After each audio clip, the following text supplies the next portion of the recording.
This episode is brought to you by Capital One. Capital One's tech team isn't just talking about multi-agentic AI. They already deployed one. It's called Chat Concierge, and it's simplifying car shopping. Using self-reflection and layered reasoning with live API checks, it doesn't just help buyers find a car they love. It helps schedule a test drive, get pre-approved for financing, and estimate trade-in value. Advanced, intuitive, and deployed. That's how they stack. That's technology at Capital One. If you've felt stuck trying to lose weight, you're not alone. Enter Weight Loss by Hers. It's designed to support you in reaching your goals. And Hers now offers access to an affordable range of FDA-approved GLP-1 medications, including the Wegovy pill and the Wegovy pen. Even better, with a range of affordable GLP-1 options, Hers makes it simple to find an approach that fits your needs and your budget, if eligible. You'll get a treatment plan personalized to you and unlimited dosage changes as needed. It's weight loss designed to work with your life. Ready to reach your goals? Visit forhers.com/eligible to get personalized, affordable care that gets you. That's FORHERS.com/eligible. forhers.com/eligible. Weight Loss by Hers is not available in all 50 states. Wegovy is the registered trademark of Novo Nordisk AS. To get started and learn more, including important safety information, Wegovy clinical study information, and restrictions, visit forhers.com. Blowing ad budget on metrics that look great till the CFO sees them. That's bull spend. And marketers are calling it out in Dashboard Confessions. I remember telling my boss, it'll be good for the brand, when leads were slow. Yeah, it wasn't. Cut the bull spend. LinkedIn lets you target by company, job title, and more. Advertise on LinkedIn. Spend $250 on your first campaign and get a $250 credit. Go to linkedin.com/campaign. Terms and conditions apply.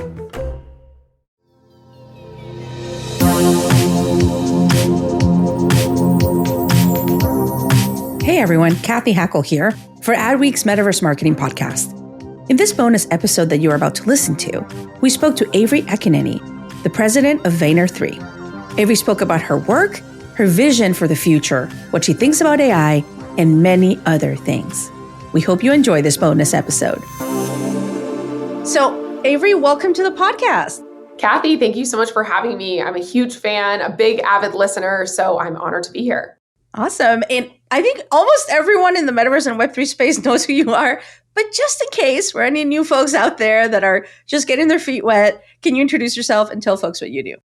Absolutely. I'm Avery Akkineni, and I am the president of Vayner3. Vayner3 is a Web3 consultancy under the VaynerX umbrella. So the chairman is Gary Vaynerchuk. And for the past almost 2 years, I've been knee deep all in on all things Web3. And done a bunch of stuff, both with brands, sort of some of our own programs and projects, and always looking out for sort of what's new and what's next for Vayner. Awesome. So you have been working with a lot of different brands across many different categories. I mean, I first got connected to you with when it was like, I think it was AB InBev, some work, the work that you guys did there. Can you talk a little bit about the experience you've had? I mean, because you guys have had immense growth, immense interest. I mean, you've done amazing work. Just walk people through like how it started and how it's going. Yeah. So I've been working at Vayner for the last 5 years. I just passed my 5-year Vaynerversary, which is really what we call it. Prior to that, I spent my career in digital marketing at Target and at Google. And I got to know Vayner a little bit as an agency partner while I was at Google. And I was very impressed with their differentiated approach to marketing, really being social first, very, very digital first, really digital only at that time. So I jumped over to VP on the media team. We were really building up that media team, and it was really amazing to be a part of that growth journey. We've gone from about 500 people when I joined to nearly 2,000 people in these 5 years. And I opened up our offices in Asia Pacific, starting in 2019. So that included Singapore, Bangkok, Tokyo, Sydney, and now they've expanded into India as of late. So that was a really fun journey. And it was me jumping into something that I knew a little bit about, but every day was a learning journey. And as COVID sort of happened, I was really keen to move back to the United States. Anyone who's familiar with Singapore knows that they love their rules, and I was spending a lot of time at home and on my computer. And, as I was talking to Gary about what was sort of next for the marketing industry, he and I were bouncing around ideas, but different things that we thought were interesting. And one that really stuck with us was this idea of NFTs. Gary is himself a really avid collector, whether it's comic books or baseball cards, and he always has been. And he was fascinated with this idea of digital collectibles. And, I played around with crypto for the last, couple of years and had a little bit of ETH in my Coinbase and, kind of got the bug myself. And between end of 2020 to early 2021, spent a lot of time researching, learning from people who were really pioneers in this space, and then starting to think about how we could make this attractive and interesting, not just to Gary's own community, but to a broader swath of people. And I think fundamentally, Web3 offers this opportunity for a more personalized, immersive, and ownable internet. And that, was a transformative thought for us. So we went, all in on NFTs in 2021. Gary launched VFriends in May, and we launched Vayner NFT in June. And within a couple of days, really, partners of VaynerX's were interested in joining us on this journey. AB InBev was actually our first client. They really helped us launch and build a team, which was amazing. And from there, we expanded across both existing Vayner clients on the advertising side, and also net new clients started to come to us because they saw what we were doing. And the one thing I quickly realized, though, was we were focused on NFTs, but what our partners actually needed was so much broader. NFTs were one part of this world of Web3, but certainly not all encompassing, just one puzzle piece of a bigger puzzle. And we were getting questions about metaverse. We were getting questions about decentralized finance. We were getting questions about crypto. And we realized that we needed to expand our purview, hence why we sort of expanded that into Vayner 3 in June of 2022, just because we were realistically doing things that were across the Web3 ecosystem for our partners. And, now fast forward to February 2023, we continue to define what Web3 really is. I think we have, both brands and governments and enterprise partners who are really keen to participate. They're keen to learn more. They're keen to do things that are, build meaningful experiences for their consumers in the, crossing into the digital world and also, things that normal people really care about. So that's what we do is sort of serve as a strategic consultancy. And in the past couple of weeks alone, we've gotten really into what's happening in the world of AI, starting to, place that within our broader and more expansive definition of Web3. And where we've kind of settled is Web3 is the next iteration of connected consumer behavior. And there are going to be many dimensions to how this actually materializes. So yeah, that's a little bit about me and what we do. And I love that. I love that you're taking the broader view. You went from NFTs to Web3 to now more expansive, right? And adding everything that's happening in the AI side, generative AI. How do you view this moment? I feel it's like a watershed moment, technology. And I know Gary always talks about that. It's not slowing down, right? This is not slowing down. This is where we're heading. What are your thoughts around what we're seeing, right? With generative AI and just in general, your thoughts around that. So yeah, I think this is a watershed moment. We're in kind of a weird period of crypto, right? And many of the listeners on this podcast are probably hearing a lot of polarized sentiment on crypto, right? What happened with FTX, what's, a lot of allegations that are being thrown around celebrities and endorsements and what's legit and what's not legit. So I think we've tried to separate ourselves from crypto speculation as much as possible. If I look at the programs and projects that we've done in the last 2 years, I can genuinely say that I'm proud of all of them. I think all of them were designed with the right intent to do something interesting and engaging and, brand building and, a rich experience for consumers. So we've tried to, in the last few months, stay away from anything that could at all have a whiff of speculation.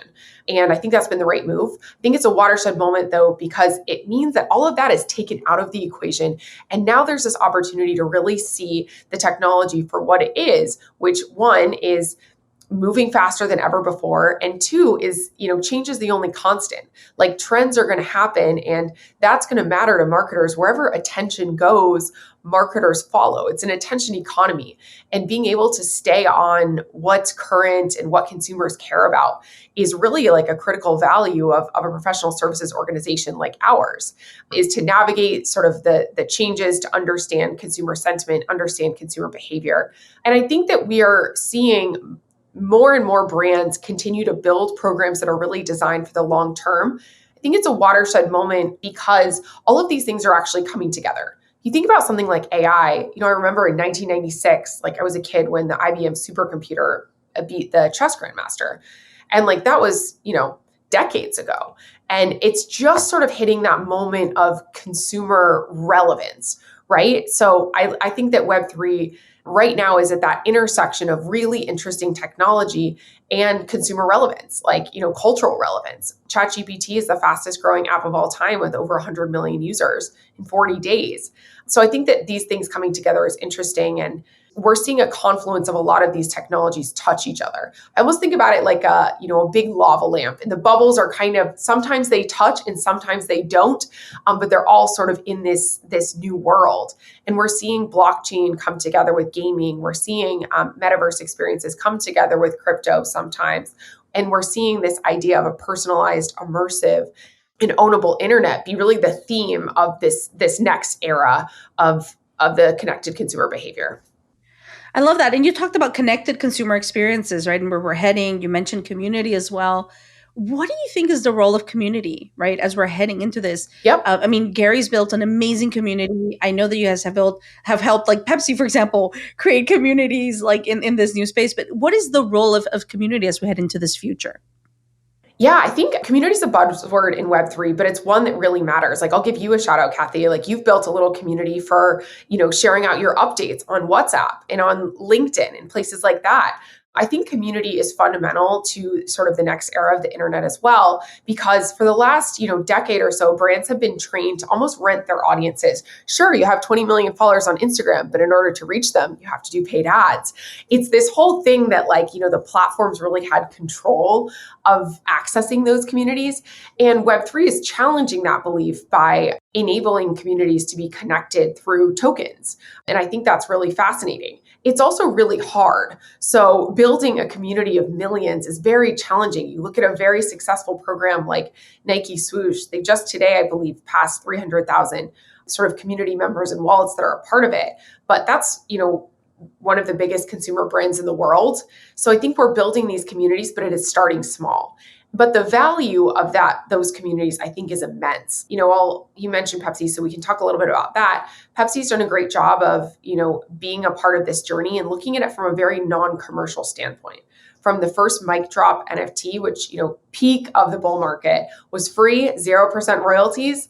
And then they, have continued that through partnerships with Billboard, through iHeart, and then through their website, which, enables you to connect your wallets. You can see your NFTs. There's some forums and things like that. I think it's cool. It's like the idea to bring music lovers together. I think we also see a similar thing with passion points that matter for some of our other brand partners, whether we're talking about Bud Light and what they've built with Ultimate Fandom through a partnership with Dapper Labs and the NFL. Then, of course, there's a token-gated Discord where people can go and hang out and chat and talk about the games, talk about scoring. I think that community will be really important for how brands are built in the future.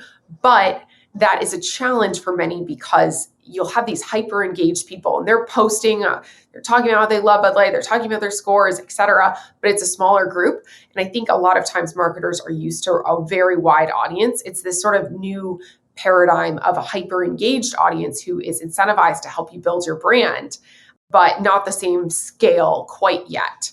But I think it'll be increasingly super important. And my belief is that we'll also see a lot of sort of startup brands pave the way for this. Like, this is how it's always happened, right? Small startups who really understand this technology can embrace it and build something really unique because, they don't need to reach millions of people. They need to reach a few thousand people who care, who buy their product, who evangelize their product. And I think we'll start to see some of that, like the same way we saw brands who really got D2C or really got social media. And you mentioned token gated. I know that there's a white paper that had been launched talking about token gated experiences. Like, what can you tell folks about that? Like, why do token gated experiences work in this new future? Why do they matter? Yeah, we've done a lot of stuff with token gated experiences. And for folks who aren't familiar with VCon, which is Gary's super conference, if you are a VFriends NFT holder, you get to go to VCon for free. Last year we had Snoop Dogg and Mila Kunis and Pharrell and all these awesome people. And instead of, traditional tickets, actually your NFT was the ticket to enter VCon, which was really cool and interesting. And the first ever like really large scale use of that, Bored Ape Yacht Club did a similar thing with Ape Fest. And since then, there's actually been a company built to really help handle this called Token Proof. And we've worked with them on a ton of different things, from small sort of brand events to large scale initiatives. Token Proof is doing some great work. And why this matters is because I think a lot of times, especially for folks who are new to Web3, you're like, I have a JPEG, now what? It provides an immediate utility to this ticket. And it also shows that this digital asset can be used for things in the future. I love this idea that you can always add utility to an NFT. Once you have an NFT in your wallet, it could be 10 years later. Hey, you got to go to this free concert because you have this. It's this engagement mechanism that I think is really, really interesting. So we love tokenized access to events because it provides an immediate utility. It creates a connection and a touch point, and it shows, folks who are newer to this space a real value. And the same way some people save their, Super Bowl 49 tickets forever. I think people also care about saving these souvenirs in a digital realm. And I love that an NFT can really be that. We're still at the early days for how this is going to be adopted, but I think it makes so much sense because it's a programmable like rewards mechanism that can be used for, hey, you're a gold member, you get 20% off your beer, you get first access to this. It can all be scanned in digitally and programmed into the smart contract, which I think is fascinating. And for folks who are keen to learn more, I would strongly suggest checking out Token Proof. And their use cases go beyond just sort of token gated events to token gated experiences digitally as well. It could be a custom homepage, a custom discount, custom login. I'm incredibly impressed with everything that Token Proof is, continuing to build. Blowing ad budget on metrics that look great till the CFO sees them. That's bull spend. And marketers are calling it out in Dashboard Confessions. I remember telling my boss, it'll be good for the brand, when leads were slow.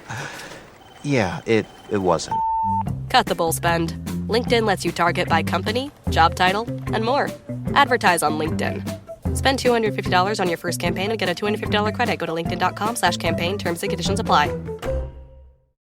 This message is brought to you by Warner Brothers Discovery Advertising. And this is more than an ad. This is an invitation to be part of the stories the world can't stop watching, to connect with moments that dominate the conversation, to participate in culture, not just advertise around it. With the most sought-after IP, passionate audiences, and an advanced AI-powered foundation, WBD advertising transforms attention into influence and impressions into outcomes. This is innovation. This is impact. This is opportunity. This is Warner Brothers Discovery Advertising. Visit advertising.wbd.com to learn more.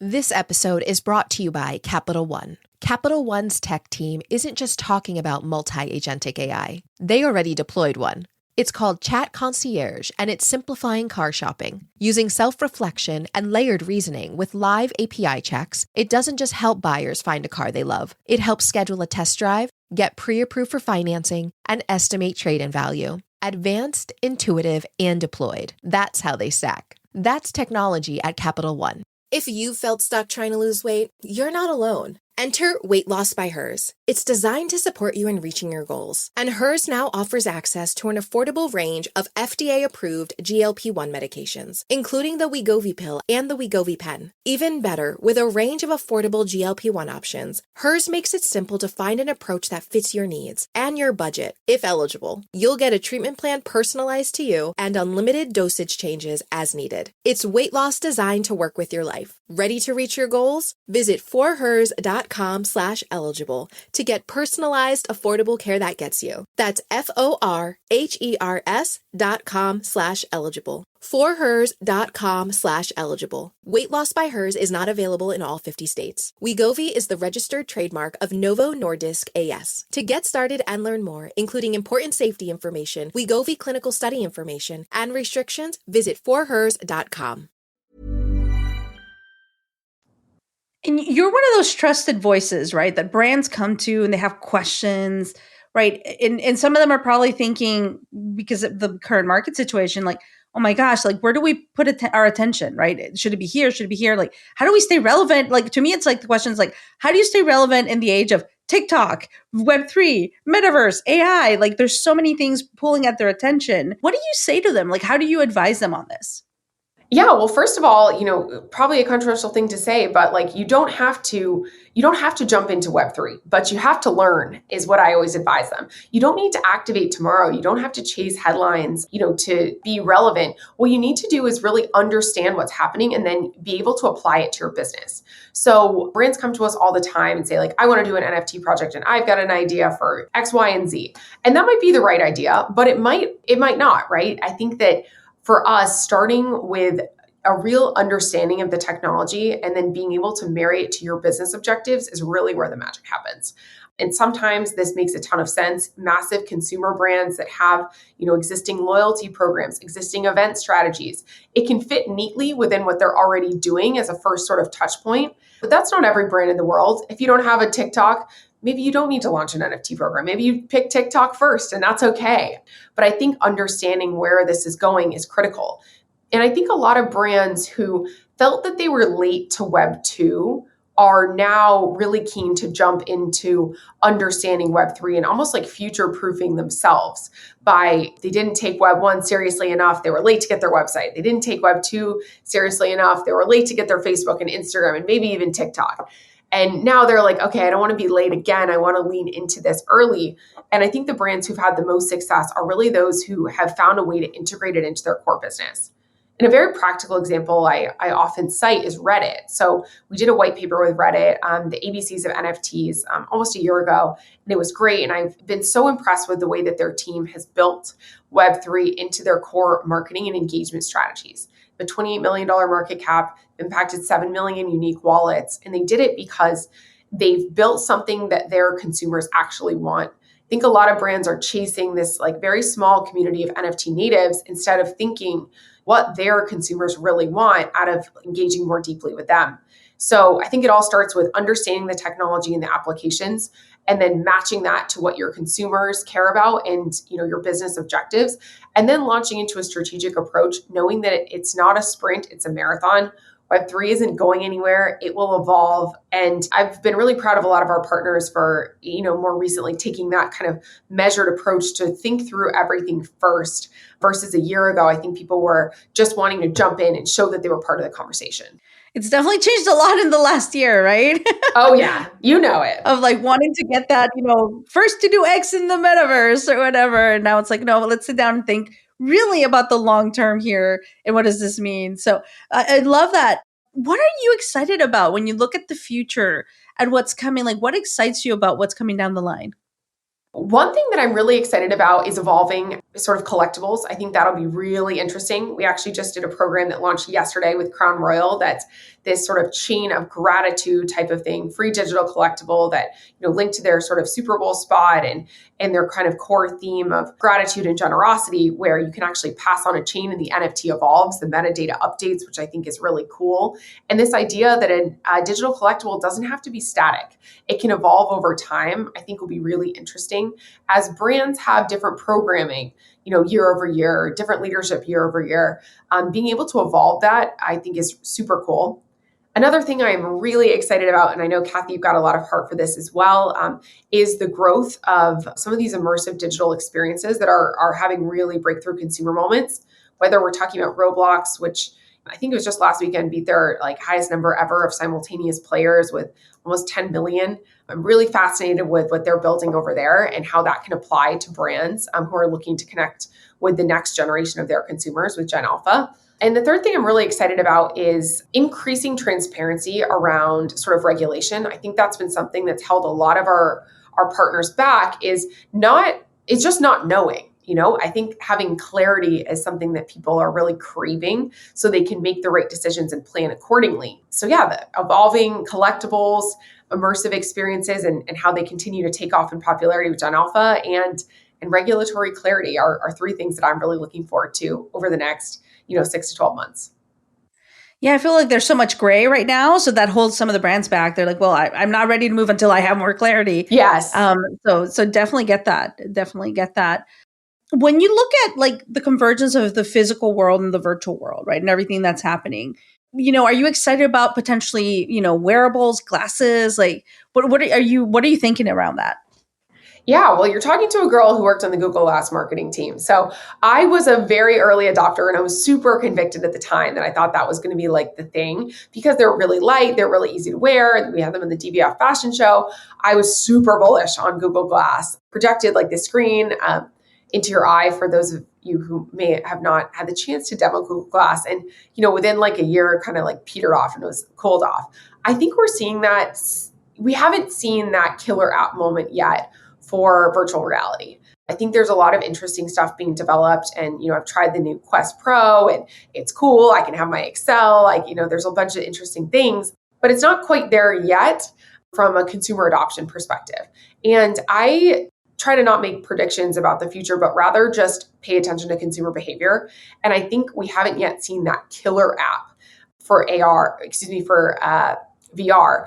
On the AR front, I'm a little bit more bullish because I see so many very practical applications of how AR can be used. And it's right here in your phone, which is simple. At the end of the day, consumers want convenience. And I'm bullish on the fact that there probably will be some killer apps that really get AR brought into the mainstream. And it's something that feels accessible, not just for, Americans, but also for folks around the world because of the proliferation of smartphones, which I love. That's actually one of the reasons why I think VR is challenging is because of the sort of hardware equipment requirement, but excited about AR and then extremely excited about where we're going in the direction of AI with the caveat that this does require legal counsel review.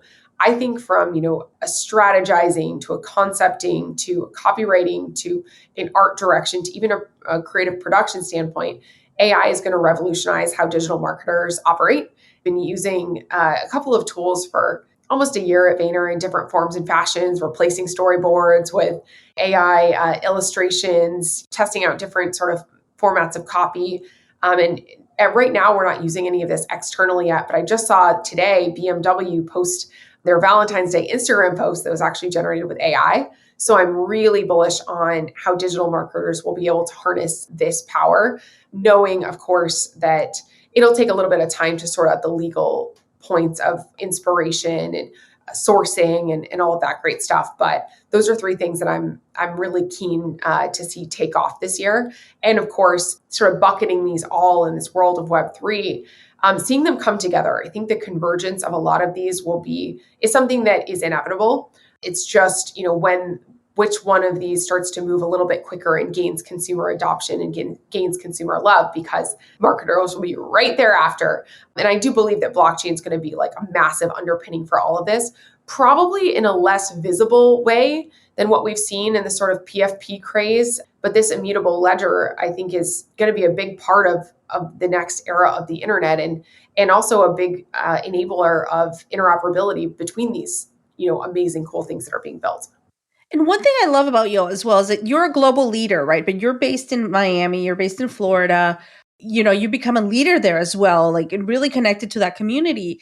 I feel like we're moving to this era of decentralized innovation, right? Where innovation can happen anywhere. You've lived in Singapore, now you're in Miami, like you run a global company. What are your thoughts around the role of innovation? It no longer has to happen in one place. So, as a leader that you are, what are your thoughts? Yeah. I love that too. And I think that it kind of coincided with COVID, right? Where everybody was forced to be online all the time. I mean, if this were happening 4 years ago, we'd probably be sitting together at your office or the Vayner office doing this podcast. That's how we used to do podcasts. You'd always sit next to each other. Now it's super normalized that, you're in DC, I'm in Miami, and we're chatting and it's great and it's easy. And I think it gives people back time for their personal lives as well, which also really matters. At Vayner, we're all about, creating that work-life balance for people. And I think it's been amazing on that side of the house. I believe in a hybrid future. So I love that I can be on, a Zoom call with our partners in London or Amsterdam. But I also think it's important to sort of build in-person relationships to mix in with that. we do a lot of stuff sort of virtually. And that's our kind of core mode of operations. But at Vayner, we try to be in the office at least 4 days a month is the requirement for VaynerX, which I think is pretty reasonable. And it also gets people together because so much of our job is in person, is collaborating, right? And, getting a coffee with someone in person is really nice. I think the geographic barriers have been broken down though. And, if we find an exceptional candidate who's based in Timbuktu, we might hire them in a way that we wouldn't have been able to in years past, just because we can operate so digitally. And people also are used to working in sort of a global environment and economy, especially if you're working on sort of Fortune 500 consulting land. So I love it. On the Miami front, we are opening a bigger office here very shortly. And I think it'll be nice to supplement the sort of digital first team building with in-person team building more and more here in Miami so we can grow the next generation of Vayner talent. Awesome. So where can folks find you? I also know you have an amazing podcast with our friend Sam. So where can folks find you and where can they access the podcast as well? Absolutely. So you can find me, Avery Akkineni, on all the social platforms. I post a lot about advertising. I post a lot about marketing. I post a lot about Web3 and my 2 cents. So follow me on Twitter, on LinkedIn, and I have a great podcast on CoinDesk called Generation C. Cathy, we're going to need to get you on to share your insights. Would love to have you. So check that out wherever you get your podcasts. And also hit up Vayner3.com/learn if you are ever interested in getting any sort of resources of, what we think on various topics. We try to put out white papers from time to time, often with some of our partners. Awesome. Thank you. Thank you so much, Avery. Thank you, Cathy. Thank you for listening to this bonus episode. You'll hear from many professionals like Avery and Gary Vee and many others in season 3, which debuts later this year. We hope you've enjoyed these bonus episodes, and we hope that you'll listen to us in the fall when Metaverse Marketing returns. For now, I'm signing off. This is Cathy Hackle, and I'll see you in the Metaverse.